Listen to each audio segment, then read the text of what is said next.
शेतकऱ्यांच्या कर्जमुक्तीची मागणी घेऊन लातूर जिल्ह्यातल्या रेणापूर इथं शेतकऱ्यांनी रास्ता रोको आंदोलन केलेलं आहे। शेतकरी संघटनेचे कार्यकर्ते देखील जे आहेत ते या आंदोलनामध्ये सहभागी झालेले होते।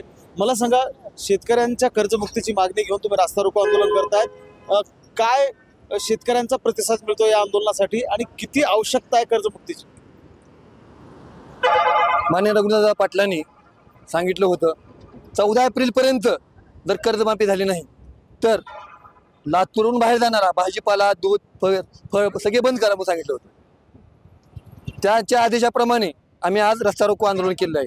याचं कारण म्हणजे सरकार सत्तेत आलं काय, कर्जमाफीच्या मुद्द्यावर कर्जमाफी करतो म्हणले, सोयाबीनला 8,000 भाव देतो म्हणले, कापसाला 8,000 भाव देतो म्हणले, उसाला 4,000 भाव देतो म्हणले, अशा आश्वाने भरपूर दिले, अशी गाजरं दाखवले, मोठे मोठे गाजरं दाखवून सत्तेत आले सगळे विसरून गेले आणि कर्जमाफी झाली पाहिजे यासाठी आज मी शेतकरी गोळा केलेले आहेत।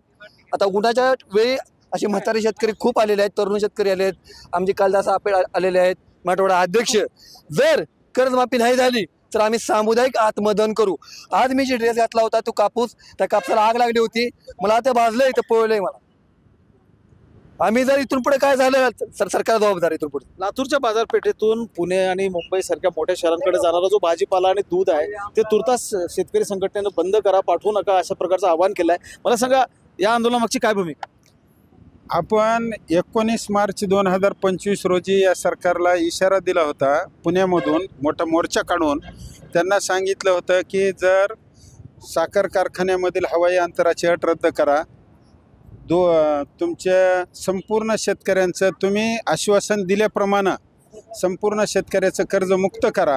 ह्या प्रमुख भूमिकेवर जर का तुम्ही नाही केलं तर आम्ही 14 एप्रिलला महामानव डॉक्टर बाबासाहेब आंबेडकरांची जयंती साजरी केल्याच्या नंतर शहरांना होणारा अन्नधान्याचा पुरवठा असेल, दूध असेल, भाजीपाला असेल, हा पुरवठा आम्ही थांबवू, अशा पद्धतीचा आम्ही इशारा दिला होता। आज हे त्याची पहिली सुरुवात आहे। लातूर जिल्ह्यातून गावागावातून इथून पुढं आंदोलन हे गाव पातळीवर सुरू होणार आहे। गावातून येणारा दूध पुरवठाच आम्ही बंद करू, भाजीपाला आम्ही बंद करू, बाजारात येणारं अन्नधान्य बंद करू आणि शहराला मग काय तुम्ही खाऊ घालता। कर्जमुक्ती ही एकमेव मागणी आहे।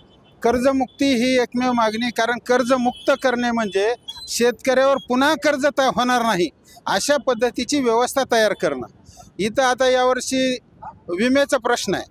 आपण जर लक्षात घेतलं तर लातूर जिल्ह्याच्या ग्रामीण भागामध्ये शेतकऱ्यांच्या कर्जमुक्तीचं जे आंदोलन आहे दिवसेंदिवस उग्र होताना पाहायला मिळत आहे। महेंद्र जोंधळे, टीव्ही मराठी, लातूर।